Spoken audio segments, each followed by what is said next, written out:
இயேசு கிறிஸ்துவின் இனிய நாமத்தில் சேனைகளின் அதிபதி தரிசன சபையின் சார்பிலும் இந்த தரிசன வார்த்தை என்ற யூடியூப் சேனல் நிகழ்ச்சிக்கு உங்களை வாழ்த்தி வரவேற்கிறேன். யார் நம்மோடு இருக்கிறார்களோ இல்லையோ, தேவன் நம்மோடு இருக்க நாம் ஆசைப்பட வேண்டும். உலகத்தின் முடிவு பரியந்தம் சகல நாட்களிலும் நான் உங்களோடு கூட இருப்பேன் என்று வாக்களித்திருக்கிற தேவன் பரிசுத்த வேதாகமத்திலே மத்தேயு 1:23 சொல்லுகிறது, இம்மானுவேல் என்பது அவருடைய நாமம். தேவன் நம்மோடு இருக்கிறார் என்ற அர்த்தம். அவர் நம்மோடு இருக்கும்போது எந்நாளும் வெற்றி, தோல்வி நமக்கில்லை. நாம் தோற்று போக வேண்டிய அவசியமும் இல்லை. கவலை, கண்ணீர், சஞ்சலம், வருத்தம், வேதனை, தவிப்பு, மன உளைச்சல்கள், மன அழுத்தம் நமக்கு இருக்காது.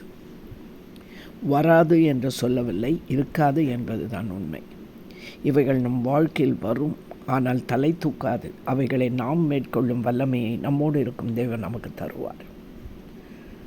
இந்த மன அழுத்தம், ஸ்ட்ரெஸ் என்று சொல்லுகிறோமே, எப்பொழுது வரும்? நம் கவனம் தவறும் போது வரும். அதாவது, ஒரு ப்ரொஃபஸர் தன் ஸ்டூடெண்ட்டுக்கு பார்ட்டி கொடுத்தாராம். கலர் பலவித டிசைன்கள் போட்ட கப்புகளிலே காஃபி பரிமாறப்பட்டது. எல்லாரும், எனக்கு இந்த கலர் கப்பு வேண்டும், எனக்கு அந்த கலர் கப்பு வேண்டும், எனக்கு இந்த டிசைன் வேணும், உனக்கு அந்த டிசைன் வேண்டும் என்று போட்டுக்கொண்டே எடுத்தார்கள். என் கப் நல்லா இருக்கா, என் கப்பை விட உன் கப் ரொம்ப அழகாக இருக்கே என்று ஒப்பிட்டு பார்த்து கொண்டார்கள். அப்பொழுது ப்ரொஃபஸர் சொன்னாராம், உங்கள் ஸ்ட்ரெஸ்ஸுக்கு காரணம் இதுதான். ஏனென்றால் எல்லார் கப்பிலும் உள்ள காஃபி என்னமோ சேம். அதாவது எல்லார் கப்பிலும் இருக்கிற காஃபி ஒன்று போல தான் இருக்கிறது. ஆனால் உங்கள் கவனம் எல்லாம் கப் மேலே தான். அது எந்த கலர், எந்த டிசைன் என்று தான் இருக்கிறது, காஃபி மேலே இல்லை. காஃபி தான் நம்முடைய வாழ்க்கை போல. கப் நம்முடைய வீடு, கார், நாம் போடுற ட்ரெஸ்ஸு, சாப்பிடுகிற சாப்பாடு, சொசைட்டியில் இருக்கும் அந்தஸ்து, பொசிஷன், உலக புகழ், இவைகள்தான். இவைகளிலேயே கவனம் செலுத்தி நம்முடைய ஆவிக்குரிய வாழ்க்கையை கோட்டை விட்டு விடுகிறோம். எப்பவுமே உலக வாழ்க்கை, உலக இன்பங்கள் ரொம்பவும் அட்ராக்ஷனாகத்தான் இருக்கிறது. பரிசுத்தமான வாழ்க்கை வாழ கவனம் செலுத்தினால் பரிசுத்தமான தேவன் நம்மோடு விரும்பி வாசம் செய்வார். நம் பரிசுத்தத்தை கெடுத்து கரைப்படைய வைக்க பிசாசு பாவம் என்னும் கண்ணியை வைப்பான். நாம் ஒரு தப்பு, ஒரு பாவம் பண்ணாலும் நம்மை ஆட்டி படைக்கும் அங்கீகாரத்தை பிசாசு எடுத்துக்கொள்கிறான். அந்த ஒரு நாள் தப்பை வைத்து வாழ்நாள் முழுவதும் அவனுக்கு நம்மை அடிமைப்படுத்தி தேவ பிரசன்னத்தை நம்மை விட்டு பிரித்து விடுவான். தேவன் நம்மோடு இராமல் போக பாவம் என்ற கண்ணியை பிசாசு வைக்கிறான். பனிப்பிரதேசங்களிலே ஓநாய்களை வேட்டையாட ஒரு ஷார்ப்பான கத்தியை எடுத்து அதில் மீன் இரத்தத்தை தடவி அதை பனியில் வைத்து உறைந்து போனதும் மறுபடியும் எடுத்து இரத்தத்தை தடவி மீண்டும் பனியில் வைத்து உறையச் செய்து, இப்படி பல லேயர்ஸ் இரத்தத்தை அந்த கத்தியில் படிய செய்து அந்த கத்தியை எடுத்து வெளியே நட்டு வைத்து விடுவார்களாம். ஓநாய்கள் இந்த இரத்த வாடைக்கு அங்கே வந்து அந்த கத்தியை நக்க ஆரம்பிக்கும். ஓநாயினுடைய நாக்கும் அந்த பனியில் உறைந்து போய் இப்படி அதை நக்கி சுவைக்கும்போது ரத்தம் படிந்த பகுதி முழுவதும் கரைந்த கத்தி மட்டுமே கூர்மையாக இருப்பதை உணராமல் தன் நாக்கினால் அதை நக்கும்போது ஓநாயின் நாக்கு கத்திக்கு ஒரு கூர்மையினால் கீறி ரத்தம் வழிய ஆரம்பிக்கும். ஓநாயோ அது தன் நாக்கிலிருந்து வழியும் ரத்தம் என்று உணராமல் மீன் ரத்தம் என்று சுவைத்து கொண்டிருக்கும். இப்படி ஓநாய் அதன் ரத்தம் அதிகமாய் இழந்து மயங்கி விழுந்து பலவீனமடைந்து சாகுமாம். பிசாசு வைக்கும் பாவ சோதனை இனிமையாய், சுகமாய், போதையாய்த்தான் வைப்பான். அதை சுவைக்க உங்கள் நாக்கும் மறுத்து போகும்.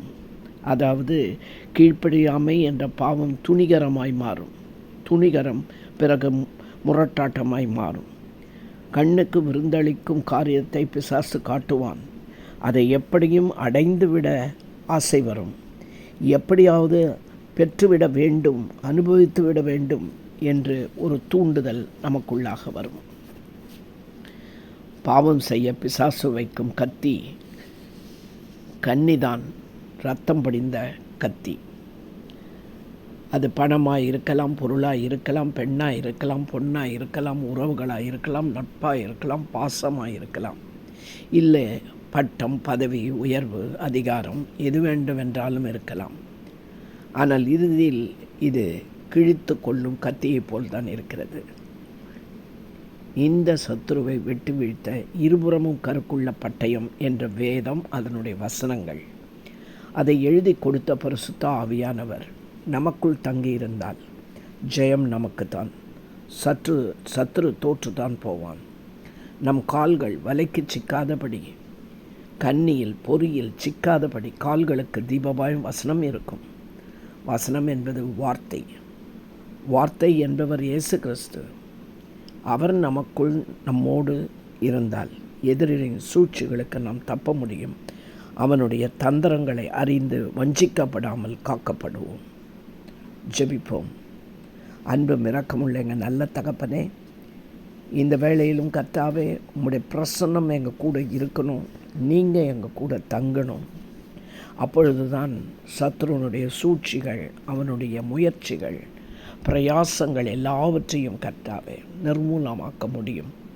நீர் கொடுக்கும் வல்லமை எங்களுக்குள் கிரியை செய்தால்தான் அவன் செய்கிற தந்திரங்களை, வஞ்சிக்கிற காரியங்களை நாங்கள் அடையாளம் கண்டு கொள்ள முடியும். இந்த நாளிலும் கூட நீர் எங்களோடு இருப்பதை நாங்கள் வாஞ்சிக்கிறோம். எங்களில் நீர் வாசம் செய்வதை நாங்கள் வாஞ்சிக்கிறோம். எங்கள் இருதயத்தை நாங்கள் திறந்து கொடுக்கிறோம். நீர் எங்களுக்குள் வந்து வாசம் செய்வீராக. சொன்னீரே, வெளியே நின்று கதவை தட்டுகிறேன் என்று. ஒருவன் கதவை திறந்தால் நான் உள்ளே நுழைந்து அவனோடு கூட போஜனம் பண்ணுவேன் என்று சொன்னீரே. இந்த நாளில் எங்கள் இருதய கதவை நாங்கள் திறந்து கொடுக்கிறோம். எங்களுக்குள் வாரும், எங்களுக்குள் வாசம் செய்யும். உம்முடைய வல்லமை எங்களுக்குள் வெளிப்படுத்தும். நாங்கள் அநேகருக்கு ஆசீர்வாதமாக இருக்க எங்களுக்கு உதவி செய்யும். இயேசுவின் மூலம் ஜெபிக்கிறோம் எங்கள் நல்ல பிதாவே, ஆமென். இப்பொழுதும் இந்த செய்தியை கேட்ட நீங்கள் இயேசு கிறிஸ்துவை உங்களுடைய இருதயத்தில் வரவேற்று ஏற்றுக்கொண்டு இருக்கிறீர்கள். இதுபோல் அநேகருக்கும் வாய்ப்பு கிடைக்க வேண்டும். இந்த செய்தியை லைக் பண்ணி ஷேர் பண்ணுங்கள். சப்ஸ்கிரைப் பண்ணாதவர்கள் சப்ஸ்கிரைப் பண்ணுங்கள். கர்த்தர் உங்களை ஆசீர்வதிப்பார்.